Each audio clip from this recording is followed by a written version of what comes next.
Vorak had always believed that humans were nothing more than a primitive, chaotic species, reckless, violent, and unworthy of their place among the stars. The Galactic Union's archives were filled with reports labeling them as unpredictable savages who had barely managed to crawl into space. They were tolerated, not respected. That was why he had been sent to Earth, to observe, to judge, and perhaps to confirm that they did not belong among the civilized races of the galaxy. His ship, the Celestial Judgment, descended toward Earth's atmosphere. Vorak sat in his observation chair, his golden eyes scanning the blue and green planet below. From orbit, Earth seemed insignificant, a small, fragile world floating in the void. There were no massive space fleets guarding its skies, no planetary defense arrays, no signs of a civilization powerful enough to stand against the might of the Galactic Union. "This will be easy," Vorak muttered to himself. But as his ship passed through the upper atmosphere, things began to go wrong. The first sign was the static. The Celestial Judgment's advanced AI, programmed with the most sophisticated Galactic Union technology, began to stutter. Warning: unknown interference detected. Vorak frowned. That shouldn't be possible. The Union's technology was far superior to anything humans had. Yet, the ship's sensors were glitching, its navigation struggling to compensate. The sleek vessel trembled as if caught in an invisible storm. Then the alarms blared. Stealth disruption detected. Sensor obfuscation in progress. Vorak's breath caught. That was impossible.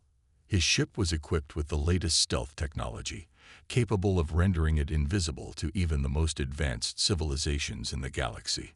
And yet, Earth had found him.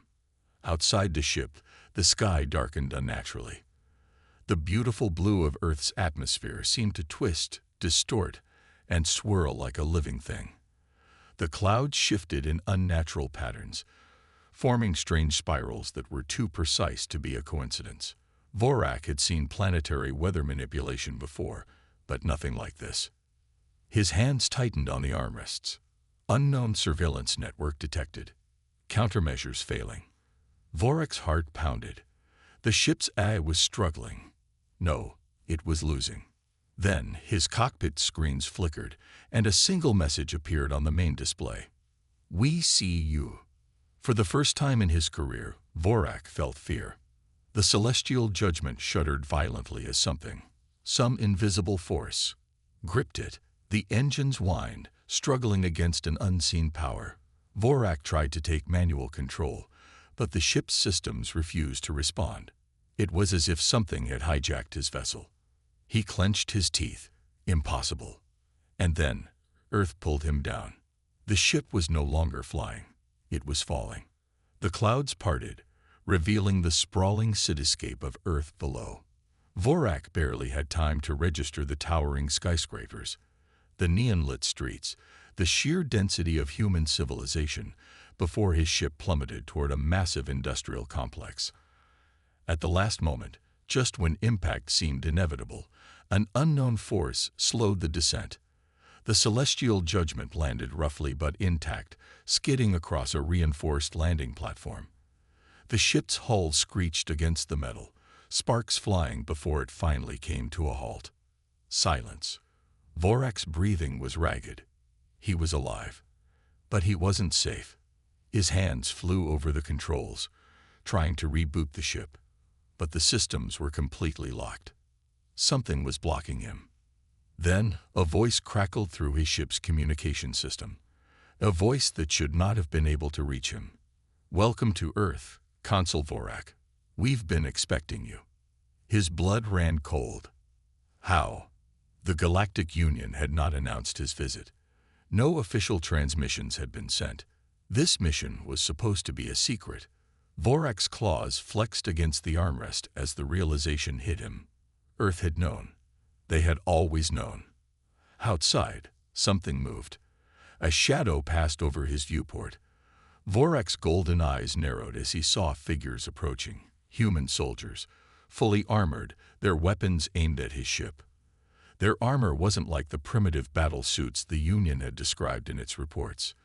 These suits were sleek, reinforced with what looked like adaptive plating, their helmets displaying glowing tactical readouts. But what unnerved him the most was their confidence.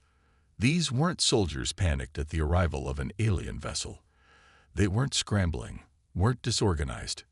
No, they were moving with precision, like they had done this before. Vorak's pulse quickened. He needed to think. He was a high-ranking consul of the Galactic Union, an envoy of one of the most powerful interstellar governments in existence. No species, especially not an underdeveloped one like humanity, should have had the capability to track, disable, and capture a Galactic Union vessel. And yet, here he was. A heavy metallic clang echoed through the ship as the exterior hatch was manually forced open. The airlock hissed, and the door slid apart. Vorak rose from his chair as three figures stepped inside. They weren't what he expected. One of them, a tall man with sharp eyes and a scar running down his cheek, removed his helmet. His gaze locked onto Vorak's, filled with something Vorak couldn't quite decipher. Understanding, but also something more dangerous. "This is a diplomatic mission," Vorak said, keeping his voice even. "I demand to speak with your leaders." The man smirked. "Oh, don't worry, Consul. You'll meet them soon enough." Behind him, one of the armored figures spoke into a device. "We have him. Mission successful."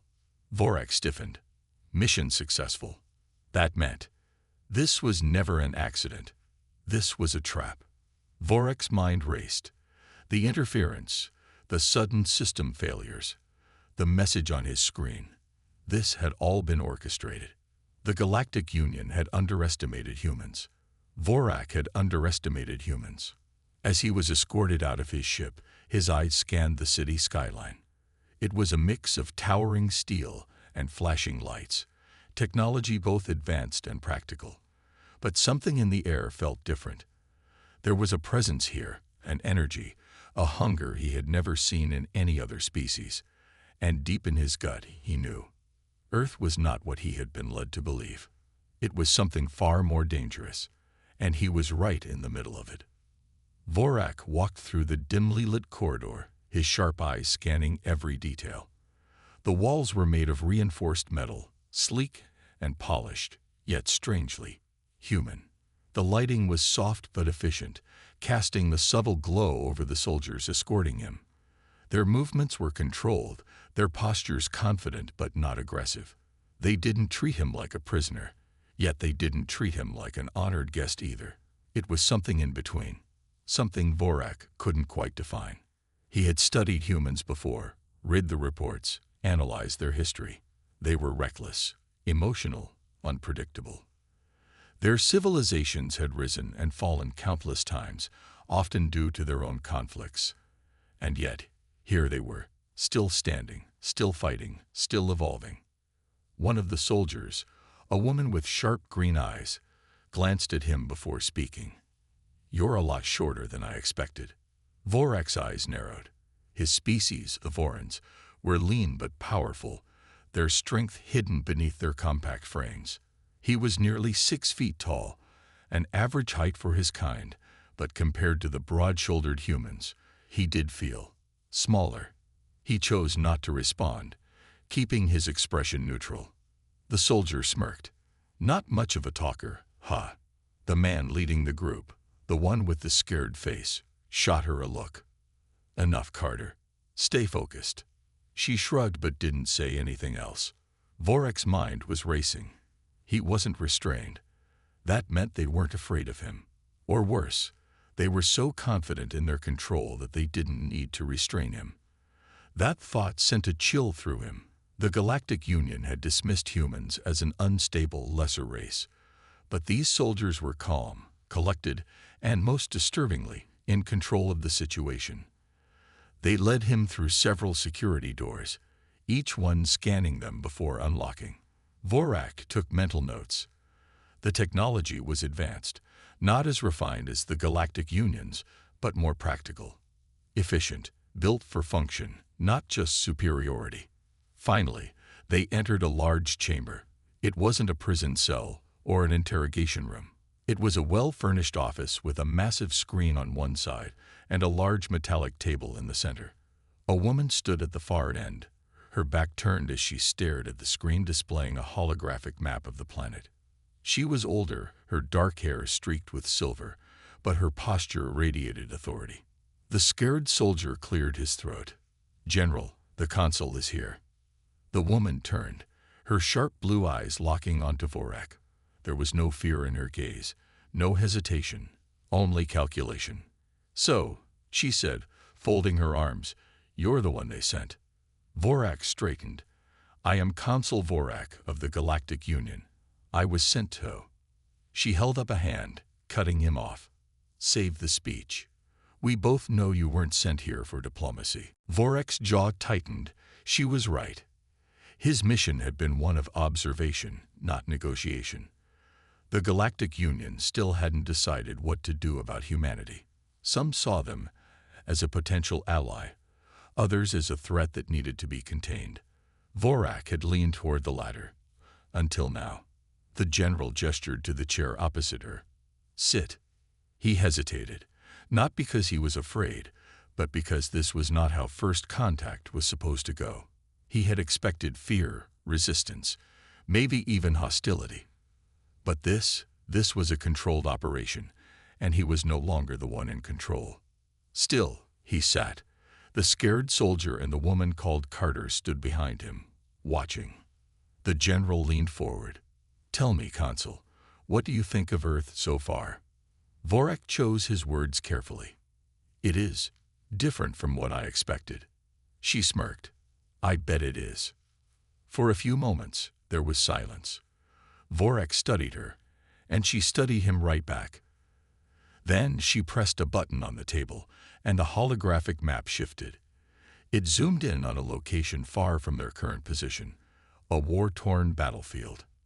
Destroyed buildings, smoke rising into the sky. Corpses, both human and alien, scattered across the ground. Vorak's eyes narrowed as he recognized the enemy, Zorvans, a brutal war race that the Galactic Union had struggled to contain for centuries. Vorak frowned. When was this taken? The general's expression hardened. 3 weeks ago. Vorak's stomach twisted. 3 weeks ago. The Galactic Union's last report had stated that the Zorvans were nowhere near human-controlled space. Had that information been false? Or had the humans encountered the Zorvans on their own and survived? The general tapped the screen again. The image changed, this time showing something that made Vorak's blood run cold. A dead Zorvan warlord. That alone was shocking enough. Zorvan warlords were nearly impossible to kill, their armor enhanced with personal shields that even the Galactic Union struggled to penetrate. Yet this one lay lifeless, his armor shattered, his weapons discarded. But that wasn't what made Vorak's heart pound. No, it was the human standing over the corpse. A soldier, helmet cracked, blood dripping down his face. His rifle was broken, his armor scorched. And yet, despite the wounds, despite the exhaustion on his face, he was smiling. Vorak looked up at the general. "How?" Her expression was unreadable. That soldier's name was Captain Elias Bonner. He killed the warlord in single combat after his entire squad was wiped out. Vorak stared at the image. A single human had taken down a warlord alone. That was supposed to be impossible. The general leaned forward. "The Galactic Union thinks we're weak, that we're reckless, unpredictable, unworthy of standing among the stars. And maybe, once upon a time, that was true." She tapped the screen again, and more images appeared. Battles won, enemies defeated, human soldiers standing victorious against impossible odds. "But we adapt," she continued. "We learn, we survive, and when the universe pushes us, we push back harder." Vorak felt something stir in his chest. For the first time in his life, he was beginning to doubt what he had been taught. The general studied him. "Tell me, Consul, after everything you've seen today, do you still believe we're just another primitive race?" Vorak didn't answer immediately. His mind was racing, trying to process everything. The humans weren't just surviving in the galaxy. They were thriving, outmaneuvering enemies far more advanced than them. The Galactic Union had underestimated them, and now Vorak feared it might already be too late to correct that mistake. Finally, he met the general's gaze. "No," he admitted, "you are not what I expected." She smiled, not a smug smile, not a cruel one, but the smile of someone who had known the truth all along. "Good," she said, leaning back, "because the universe isn't ready for what comes next." Vorak had no idea what she meant, but something told him he was about to find out. Vorak sat in the dimly lit war room, his mind heavy with thoughts. The past few days on Earth had shattered everything he had believed about humanity. They were not the reckless, fragile species the Galactic Union had painted them to be. They were fighters, survivors, capable of standing against the horrors of the universe in ways Vorak's people had never imagined. And now, they were in danger. The Zorvans were coming. A massive invasion fleet had been detected on the outskirts of the Sol system, moving with terrifying speed. Vorak had seen the reports, the data, the intercepted transmissions. The war-hungry species had set their sights on Earth, and they weren't coming for diplomacy. They were coming to wipe humanity out. General Carter stood across from him, arms crossed, her expression grim. "We need backup." Vorak nodded. "I agree. I will contact the Union immediately." He turned to the console, activating the encrypted communication channel. The Galactic Union had to act. Earth was a developing world, a young species with potential. They couldn't be abandoned. The Union had fought the Zorvans before. If they sent reinforcements, the invasion could be stopped before it even began. The screen flickered, and soon the image of High Chancellor Orlan appeared. His reptilian features were as unreadable as ever, his long robe draping over his shoulders like a symbol of authority. His golden eyes regarded Vorak with cold calculation. "Consul Vorak," Orlan said, his voice smooth but distant. "You were instructed to observe, and yet I hear troubling reports that you have made direct contact with the humans." Vorak straightened. "High Chancellor, I have important information. Earth is in imminent danger. A Zorvan invasion fleet is en route. If we act now, we can." Orlan sighed, cutting him off. "That will not be necessary." Vorak's brow furrowed. "Not necessary. If we don't intervene, the humans will be exterminated." Orlan's gaze did not waver. And the silence that followed was deafening. Vorak felt a cold weight settle in his chest. You knew this was coming. The High Chancellor's expression remained unreadable. "The Union Council has already made its decision. We will not interfere." Vorak's hands clenched into fists. "You're condemning an entire species to annihilation." Orlan tilted his head slightly. "Vorak, you have always been a loyal servant of the Union. Do not let your time on Earth cloud your judgment.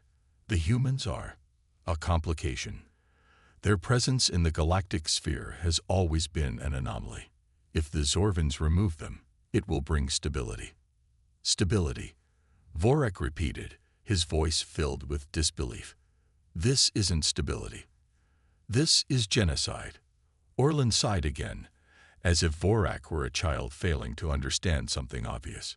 "It is not our concern." Vorak felt his pulse quicken. "Then why did you send me here? Was this just a test? To see if humanity was worth saving?" The High Chancellor gave a slow nod. "In a way. And now we have our answer." Rage burned in Vorak's chest. He had spent his life believing in the Galactic Union, in its principles of peace and unity. And now that same union was willing to sit back and watch as an entire world burned. "This is wrong," Vorak said, his voice low. "You know this is wrong." Orlan's eyes darkened. "It is necessary." Vorak's hands trembled with fury. "I won't be a part of this." The High Chancellor regarded him for a long moment. Then he leaned forward slightly, his voice quieter, but far more menacing. "Then you are no longer a part of us." The screen went dark. The transmission had ended. Vorak stared at the console, his mind struggling to process what had just happened. The Union wasn't just abandoning Earth. They were allowing its destruction. Behind him, General Carter exhaled sharply. Well, that went about as bad as I expected. Vorak turned to her. They won't help. The Union has turned its back on you. She nodded, jaw tightening. Yeah, we figured as much. Vorak frowned. You knew. She let out a humorless chuckle. We hoped for the best, but we prepared for the worst. Vorak felt a strange mix of admiration and sorrow. Even in the face of betrayal, humanity didn't crumble. They didn't beg or panic. They adapted. Carter stepped forward, her green eyes locking onto his. The question is, what about you? Vorak stiffened. What do you mean? Your Union, she said. They just cut you off. No backup. No safety net. You're alone now. He hadn't thought about it like that. His own people would consider him a traitor. If he returned to Union space, he would be arrested, or worse. His entire life, everything he had built, had just been erased in an instant. And yet, Vorak straightened. I may not be able to call for reinforcements, but I can still fight. Carter smirked. Good answer. She turned toward a panel on the wall, pressing a button. An alarm blared through the base, and soldiers began moving into position. The invasion was coming, and humanity would not go down without a fight. The sky burned red as the first wave of Zorvan ships descended upon Earth. Massive, insect-like warships blotted out the sun, their sleek black hulls reflecting the dying light of the evening sky. Vorak stood on a command deck deep within a hidden military base, watching the chaos unfold through a large holo display. Cities were under siege, defenses were buckling, and yet the humans did not falter. Missile batteries roared to life, streaks of light cutting through the sky, as Earth's last line of defense unleashed everything they had. Fighter jets wove through the towering alien warships, outnumbered but relentless. Explosions lit up the heavens as human pilots fought tooth and nail against the invaders. Vorak turned to General Carter, who stood with her arms crossed, jaw tight. Despite the overwhelming odds, she looked calm, like a soldier who had been waiting for this fight her entire life. The main fleet has landed, Vorak said grimly. Your forces are vastly outnumbered. If we don't. We know, Carter interrupted. But surrender isn't an option. Vorak exhaled slowly. He had fought in wars before. He had seen species crumble when faced with an enemy like the Zorvans. They always broke, always fled. But these humans, they stood. A voice crackled over the comms. General, the first wave is breaking through our outer defenses. We're barely holding them back. Carter pressed a button on the console. Tell every unit to fall back to Phase 2 positions. Lure them in and cut them down at the choke points. And get me Captain Bonner. Vorak's eyes flicked to her. Bonner. Carter's lips curled into a smirk. You'll see. Minutes later, the ground rumbled as the battle reached its peak. The Zorvans had broken through the first lines, their massive armored infantry storming through ruined streets, cutting down anything in their path. Their exoskeletal bodies were nearly impervious to small arms fire, their plasma cannons tearing through human defenses with brutal efficiency. But then the traps were sprung. Explosives hidden beneath the roads detonated, sending entire Zorvan squads flying. Snipers took up positions in crumbling skyscrapers, their armor-piercing rounds punching through alien skulls. Soldiers moved in squads, hitting the enemy with coordinated strikes before vanishing into hidden tunnels beneath the city. And then, a new sound filled the battlefield, a deep mechanical roar. Vorak turned just in time to see them. Giant, armored machines, 20 feet tall, bristling with weapons, burst out of hidden bunkers, human war mechs. Piloted by Earth's best soldiers, these titanic machines charged into battle, their cannons tearing through Zorvan ranks like paper. One mech stomped forward, its massive gauntlet crushing the Zorvan warrior beneath it before swinging a railgun into position, firing a shot that obliterated an entire squad in a single blast. And at the front of them all was Captain Elias Bonner. His mech, painted black with red streaks, moved like a predator among prey. Vorak watched in awe as Bonner tore through the enemy ranks, cutting down Zorvans like a god of war. His voice crackled over the comms, full of determination. "They thought they could walk all over us. Let's show them why that's a mistake." The humans pushed back. Despite the overwhelming numbers, despite the betrayal of the Galactic Union, they fought with everything they had. Vorak had never seen anything like it. In his mind, Earth should have fallen within hours. But as the battle raged on, as Zorvan after Zorvan fell beneath human firepower, he realized something terrifying. The humans weren't just surviving. They were winning. Carter turned to Vorak. "This is what we do," she said simply. "We take the worst the universe throws at us, and we throw it right back." Vorak had no response. He was watching history unfold. The Galactic Union had abandoned humanity, assuming they would be wiped out. But the fools didn't realize that they had just created their own worst nightmare. Because now, humanity wasn't just fighting to survive. They were fighting for revenge. Vorak had spent his entire life believing in the Galactic Union. He had been raised on its ideals of diplomacy, order, and calculated intervention. He had thought himself a wise and logical being, above the chaotic nature of war and destruction. But everything he had seen on Earth had torn those beliefs apart. He stood on a rooftop overlooking the battlefield, watching in stunned silence as human soldiers pushed back against the Zorvan invaders. The air was thick with smoke, the ground shaking with the relentless bombardment of war. Explosions illuminated the night, casting eerie shadows over the ruins of the city.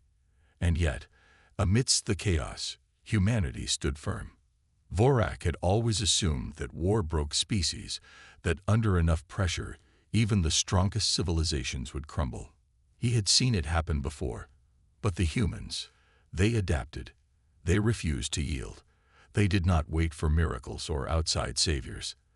They became the saviors of their own world. A distant explosion shook the ground, followed by the unmistakable roar of Captain Bonner's war mech cutting through Zorvan ranks.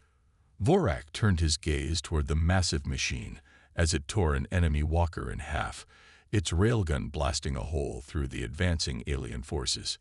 Beside him, General Carter stood with a rifle slung over her back, a fresh wound on her arm but fire in her eyes. She was watching the battle unfold with a kind of determination Vorak had never seen in any other species. "You still think we need saving?" she asked, smirking. Vorak exhaled slowly. "I think. I have been blind." Carter raised an eyebrow. "Welcome to the real fight." Vorak had always believed himself superior, part of an enlightened civilization that carefully maintained order in the galaxy. But now he saw the truth. The Galactic Union was weak. It made excuses. It abandoned those in need. It feared the chaos of war. But humans, they embraced the struggle. They fought, not because they had no choice, but because they refused to be controlled by anyone. The comms crackled in his ear. "General, Vorak. We've got incoming. Third wave of Zorvan dropships heading toward the command sector." Carter didn't hesitate. "We hold the line." Vorak clenched his fists. A week ago, he would have seen this as a hopeless battle. Now he felt something deep inside him shift. The fear that had always guided him, the cold logic he had relied on, they were gone. In their place was something new. Resolve. "I am going down there," he said firmly. Carter glanced at him. "You sure about that?" Vorak nodded. "I came to observe, but I will not stand by while good people die." A grin spread across Carter's face. "Then let's get you a weapon." Minutes later, Vorak found himself on the front lines. He had never fought like this before, side by side with humans, standing in the ruins of a burning city, facing an enemy that showed no mercy. But as the Zorvans descended from the sky, their monstrous forms marching forward, Vorak did not hesitate. He raised his plasma rifle, took aim, and fired. The blast struck a Zorvan warrior in the chest, sending it reeling backward.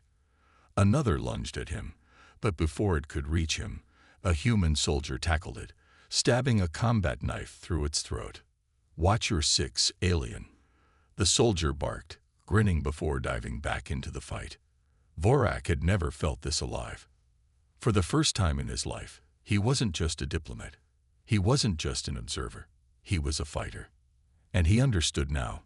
This was humanity's true strength. It wasn't just their weapons, their technology, or even their stubbornness. It was their spirit. They didn't just survive. They became the storm. The battlefield had gone quiet. Smoke still curled into the sky. The ruins of the city bathed in the eerie glow of distant fires. The once mighty Zorvan invasion force lay shattered, their war machines reduced to burning wreckage, their warriors either dead or in full retreat. Against all odds, against a technologically superior enemy, humanity had stood its ground, and won. Vorak walked through the wreckage, his steps slow, his mind heavy with the weight of what had just transpired. He had fought beside humans, blood beside them. And now, as he looked upon the ruins of Earth, he knew one undeniable truth. The galaxy had underestimated them. Carter stood atop a fallen enemy warship, her arms crossed, her face smudged with soot and blood. She wasn't smiling. Not yet. Victory had come at a cost. Thousands had died. Cities had been turned to rubble. The world they had fought for would never be the same. But humanity had survived. She glanced down at Vorak. So, what now? Vorak exhaled slowly. The Galactic Union will not be pleased. Carter scoffed. The Galactic Union left us to die. We don't give a damn what they think. She was right. The Union had abandoned Earth, believing it would fall, believing humanity was insignificant. But now, the Union would have to face the truth. The humans weren't just survivors. They were something more. A distant rumble filled the sky as the remaining Zorvan ships began retreating into orbit. The war was over, at least for now. But Vorak knew this was only the beginning. The humans had been tested, and they had proven themselves. Vorak turned to Carter. If you had the chance to speak to the Union now, what would you say? Carter smirked. I'd tell them to watch their backs. He believed her. The Galactic Union had seen Earth as a backwater world, a species too young and reckless to be of consequence. But now, humanity had faced annihilation, and defied it. They had fought without the Union's help, without advanced galactic technology, without fleets of warships. And they had won. Vorak had spent his life serving the Union. But now he found himself questioning everything. If the Union had turned its back on Earth so easily, what other civilizations had they abandoned? How many others had suffered simply because the Union deemed them unworthy of saving? He made his decision. I cannot return to them, he said quietly. Carter nodded, as if she had already expected it. Then don't. Vorak straightened, looking over the ruins, over the people who had refused to break. This was where he belonged now. The Union will come, he warned. They will see what happened here, and they will fear you. Carter's expression was unreadable. Good. A wind swept through the battlefield, carrying the scent of smoke and metal. In the distance, human engineers were already rebuilding, working tirelessly to restore what had been lost. That was the thing about humanity. They never stayed down for long. As Vorak stood there, watching a species rise from the ashes, he realized that Earth was no longer just another planet in the galaxy. It was something far greater. It was the beginning of a new era.